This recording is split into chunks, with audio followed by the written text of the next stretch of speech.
What's going on, everybody? This is Living in Arizona Now, and today we're going to talk about the border situation. And I have a unique experience with this that I wanted to share with you as someone who's been traveling in South America now, or actually Central America and now South America. I'm currently in Peru. I want to share my experience with going through each one of these Latin American countries. And then what I saw before the migrants actually crossed in the United States. I saw people coming from Asia, and I talked to people. I actually picked up hitchhikers who were hitchhiking, saying they were migrants, they were seeking asylum or really seeking work. These were people going from Nicaragua to Panama, and I picked them up in Costa Rica because in Costa Rica you pick up hitchhikers. Believe it or not, it's not something I normally do, but it's just like something I did. As I was talking to them, they were actually going south instead of north. But they told me the situation in Nicaragua wasn't very good. But I'm going to share my experience of what I've been seeing while I was here. And then I want you guys in the comments to tell me what your experience with undocumented labor has been, or undocumented migrants has been in the United States. First and foremost, I want to say that I respect all people and their situations. I respect people who are refugees. I respect people who are asylum seekers. And so this is not to go after them. This is actually, honestly, to be completely 100% with you, this is showing and highlighting incompetence that we see going on with the US government right now as we have it. So let me just tell you something here in Peru. By the way, thank you to everyone who's already smashing up the likes. I see you all. AJ, what's going on? So here in Peru, everywhere I go, I went to Machu Picchu. For those of you who follow Island Hopper TV, my dad actually came down from Arizona and we went to Machu Picchu because that was his dream.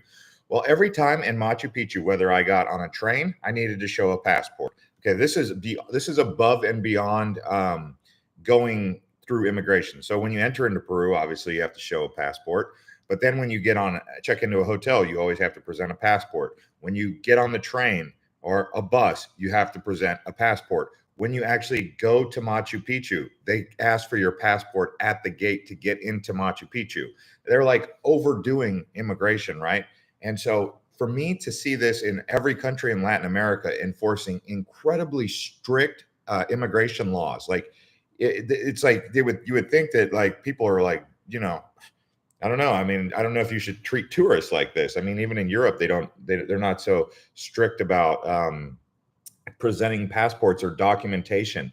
But what I'm getting at is ultimately how the United States has basically just done away with enforcement of immigration policy. And I mean, it's just people are just fleeing across the border. You do that in one of these countries here. I mean, you talk to any of these people who've ever done that, overstayed their visa, they're in one of the prisons. Okay.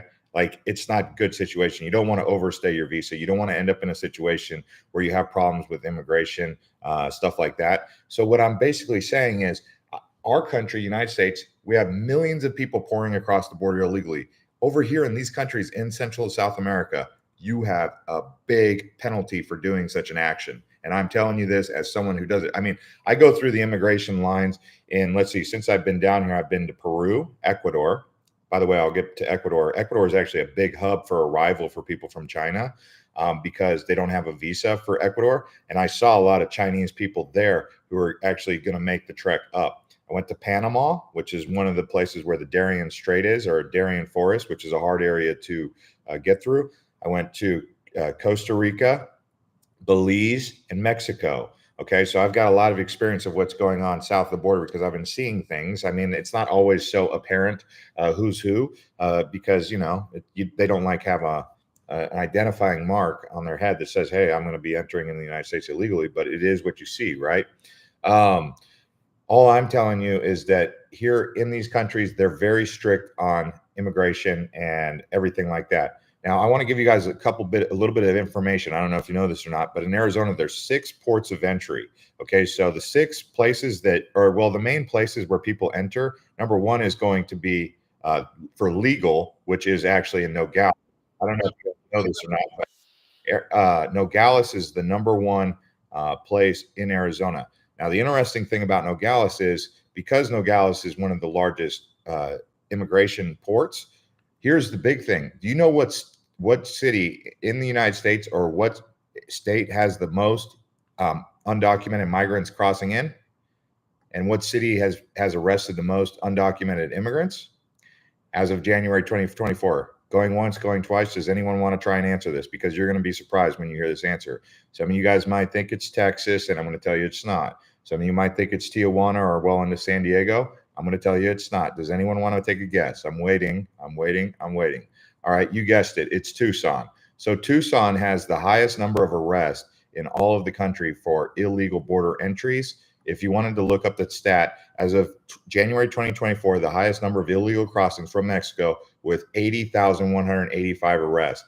Del Rio, Texas was second, was 71,000. San Diego was third with 6,000 arrests. Now you could say, well, maybe Arizona is just enforcing the law a little bit more effectively than San Diego or Texas, and that's why they have a higher number. You could say that.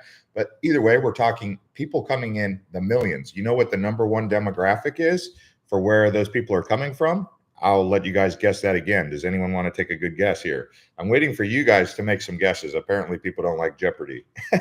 They don't like putting their reputation on the line and making a guess. Does anyone in the comments know where the number one what country is migrating to the United States illegally the most? And hint, it's not Mexico. I mean, does anyone want to make a guess? Okay, so we've got some people saying Middle East, not Mexico, Venezuela. AJ got it. Finally, someone got it. He said China. China is right now, Chinese undocumented immigrants are outpacing all Latin American countries, and they're very far away.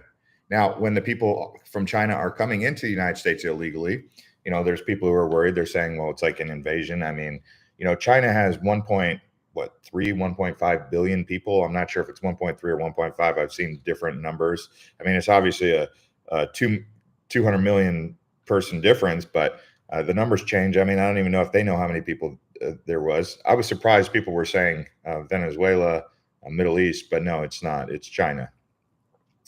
So here's the deal.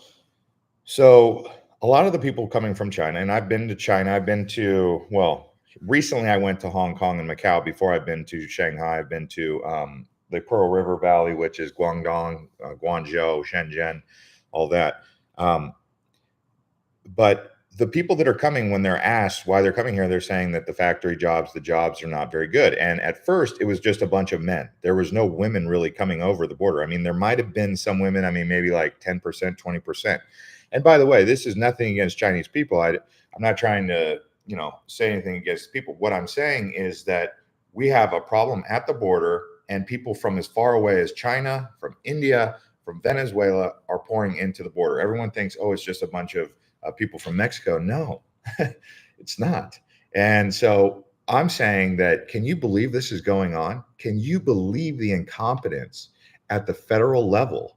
And then, so now there's this conversation going on where the president right now, and regardless of your personal politics, I think anyone with a brain on this subject, realizing what I just told you, that every country in South America and Central America has extremely strict border policy. Costa Rica, Panama, Ecuador, Peru, you cannot enter into their country without a passport, without legal documentation, without a proof of hotel accommodation, and without proof of an onward ticket or an exit ticket back to your country. Did you know that?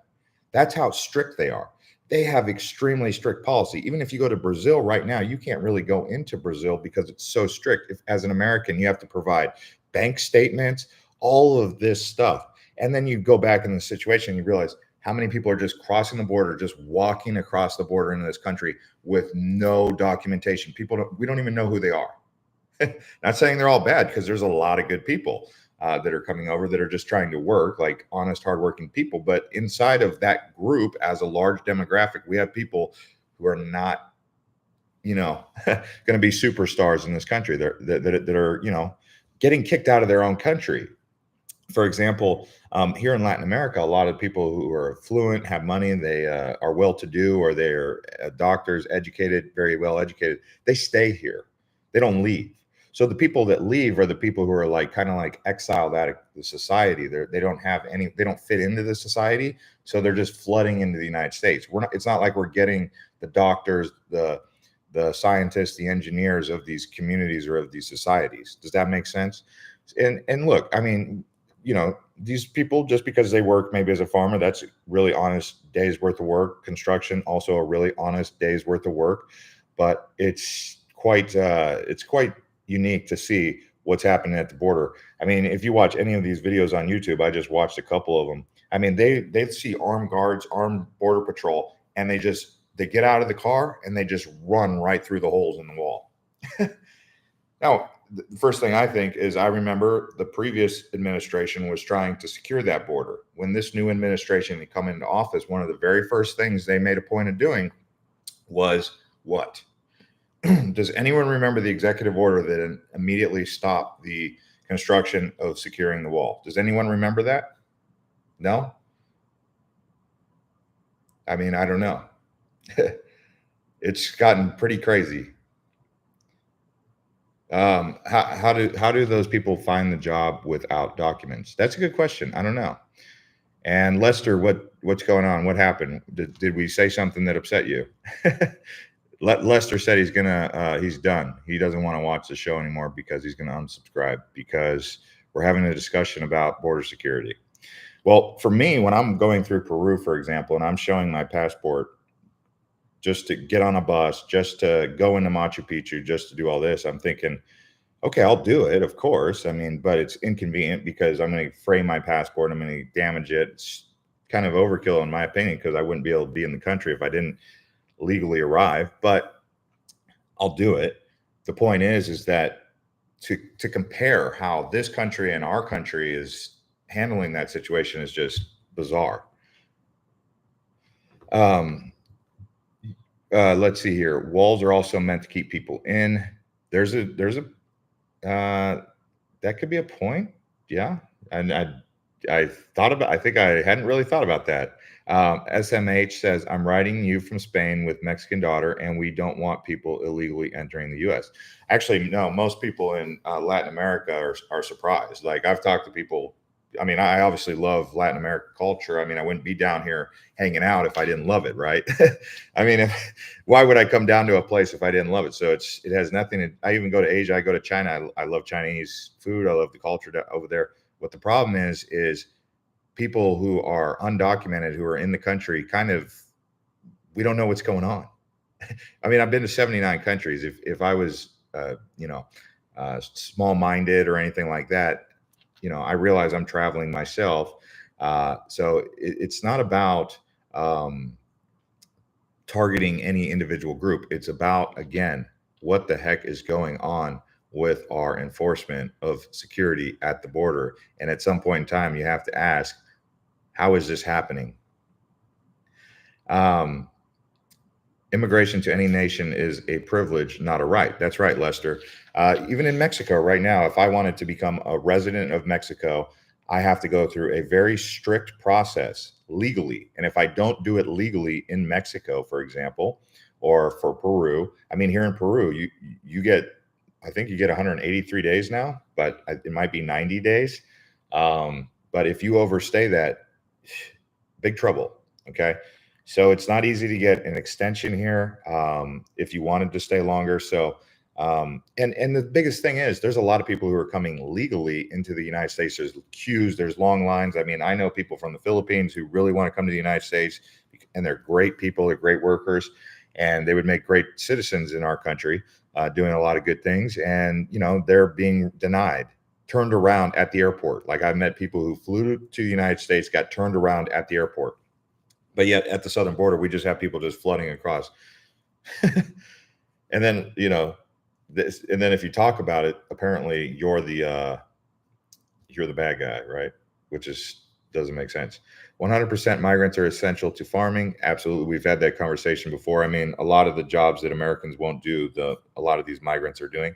And I'm almost certain that 95, maybe 90 to 95% of the people that are coming over are coming over for honest purposes, work, and but out of that, you're going to have 5%, 5 to 10% of the people that are possibly running from their home country for reasons of whatever, crime, whatever it may be, right? And so, or maybe not here to do good things. You know, in Ecuador, for example, they just had an uprising. They have a young president in Ecuador. He's like, I think 28 years old. No, 38 years old. Sorry. And they had a coup almost. They basically stormed the news channel, and they took hostages of the news anchors. And so that country, when I was there, was in what's called martial law. So they had a curfew. The curfew extended, I think, until 10 o'clock, and then they moved it till 12 o'clock during Carnival. But it was a big deal because people were really nervous. Like in this town called Guayaquil, which is the largest city in Ecuador, they said just don't even go there. It's a no-go zone. I went to Quito, which I found to be pretty safe, and most of the time when I was in the countryside in the Andes, it was safe in Ecuador. But what I'm saying is, I guess a lot of those people, what they had a problem was, and this is their thing, they opened up the immigration process to allow people to come in from which Albania or the Balkans. And I guess a bunch of Balkans gangsters came into Ecuador, and they tried to take over the trade, you know, the big trade, the plant that turns into a white powder, that trade. So they basically monopolized that, turned it into like a gang thing, a big mafia thing, and they're all gangsters from the Balkans. Okay. So what I'm saying is, those people that they're getting when they came into Ecuador were not going there for tourist reasons, for good purposes. They were going there for reasons to monopolize industries. And, you know, in the United States, we don't know what particular industry some criminal could be coming to monopolize, but it could be something like fentanyl or anything like that. I mean, there's a lot of industries that can be had with recreational narcotics. So you have to take into consideration who's coming across the border. Like I said, 90 to 95% of those people are coming for honest purposes, but you still have, you know, if you have millions of people, I think like tens of millions of people coming in illegally, out of that 5 to 10% of them might be there for non-productive purposes that are good for your safety. You have to take these things into consideration. With illegal immigrants flooding in through Arizona border, will Phoenix no longer be as safe as before? That's a good question, Jen Chow. You know, we don't know. I mean, that's a really good question. I would say that in 2006, 2008, we had a sheriff by the name of Joe Arpaio, and he was a really strict sheriff, and he was known for being a bit too strict. You know, if you got a DUI, you would go into Tent City and you wear pink underwear all day. You would wear pink. But at that time, when he really started cracking down on a lot of different things, Arizona was considered the kidnapping capital of the United States. Now, with that being said, there was some areas of Arizona that were safe, some areas of Phoenix that were safe. And then there was, but a lot of it was concentrated to a select few areas. That's the thing about Tempe. Tempe can go either way. Tempe can get dangerous at any given time. Like, I would not suggest people get too comfortable living in Tempe because it's next to the university. And when the mafia or when the drug cartels were kind of moving into Arizona, Tempe was where they were kind of targeting, because that's where the education is. That's where the university is, where the people want to party. So it became a little bit of a hairy place. They cleaned it up and it's been safe, but it could go back down that route. Katie did said he made the underwear pink so they wouldn't be stolen, which was a common problem. Okay. I think there was a little bit more to the pink underwear than just so it wouldn't be stolen, but that sounds pretty good. Laban says there is a 25-mile free trade zone in the U.S. The checkpoints are 25-mile marker, almost never manned. Yeah, there's a few areas that just are wide open, porous border. They don't have the security there right now, so it's really crazy. But I'll tell you the story about the lady and her son. So she was with her son, and she was a migrant, a refugee of some capacity. And I was just driving down a dirt road in Costa Rica, because picking up hitchhikers in Costa Rica is quite common. I actually picked up a few hitchhikers. I didn't really have a choice at that time because they were like standing on the side of the road and I'm driving by and they're like, and I'm like, if I drive by, like I got to pick them up. So I picked her and her son up along with this other guy, and he was just going from Tamarindo to towards Nosara. Well, I picked her up. She didn't really speak much English, but she was saying that she was going to Panama. And she told me that she had been hitchhiking across Costa Rica for 7 days and they hadn't slept, they hadn't eaten. So what did I do? I, take them to get some food, like big food. Like actually we went out for Chinese food at this like Chinese restaurant that was on the side in the town.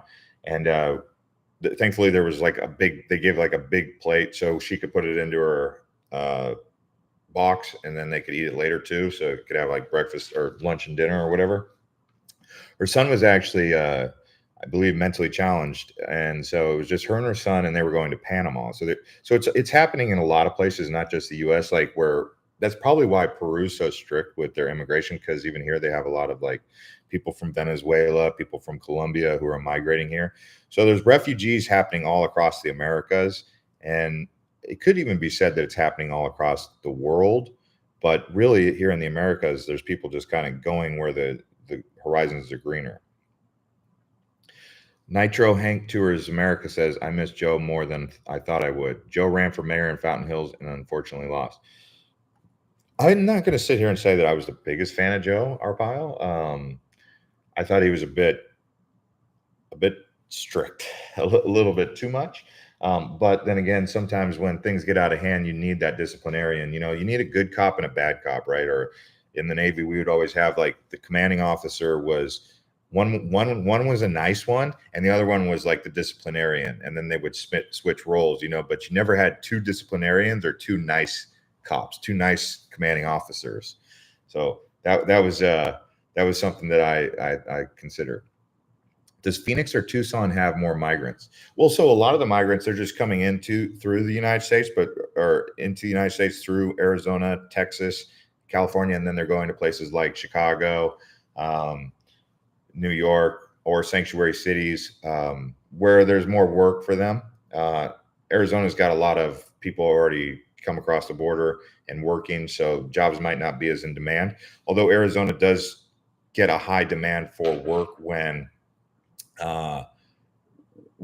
construction booms are happening. Right now in Arizona, there's not a construction boom, which we can talk about in another video. I mean, it's just kind of tamed down. At the present moment, Panama has a town which has been set up for migrants from all over the world, and they explain to them how to get to the United States. That's interesting. I was just in Panama City. I didn't see anything or hear anything about that. I don't know where it's at in Panama. Is it on the Caribbean side or is it on the Pacific Ocean side? Because I didn't hear anything about that. Where I actually saw the migrants was in Ecuador. In Ecuador for sure. Because that was one of the countries where they can enter in without any documentation, no visa needed or anything, and then they start their trek across the Americas from Ecuador up. Lester says, at the present, the migration situation we are encountering here in the U.S. is being done by design. Exactly.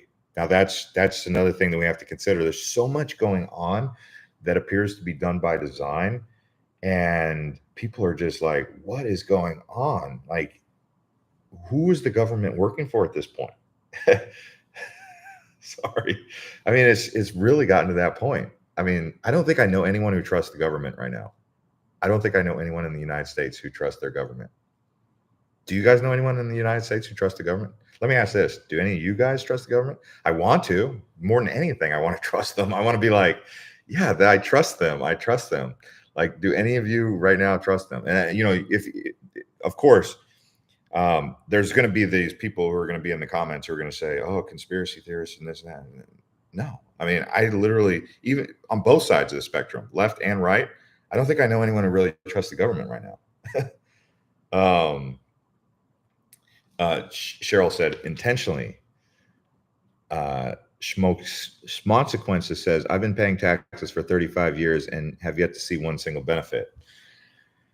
Yeah, that's true. That's true. I don't know. Power corrupts, says Nitro. I don't like unions, but Katie said, I don't like unions, but I almost wish Arizona had construction unions. 2006 houses were crap. Oh, you're saying that the houses built in 2006 were built like, toothpicks, not very well built. It's Nick says, I just came on. Is Tucson a safe place that should be avoided or still a decent place? So Tucson is a safe place in the north, like around Oro Valley, Catalina foothills. I mean, it's very beautiful and very safe.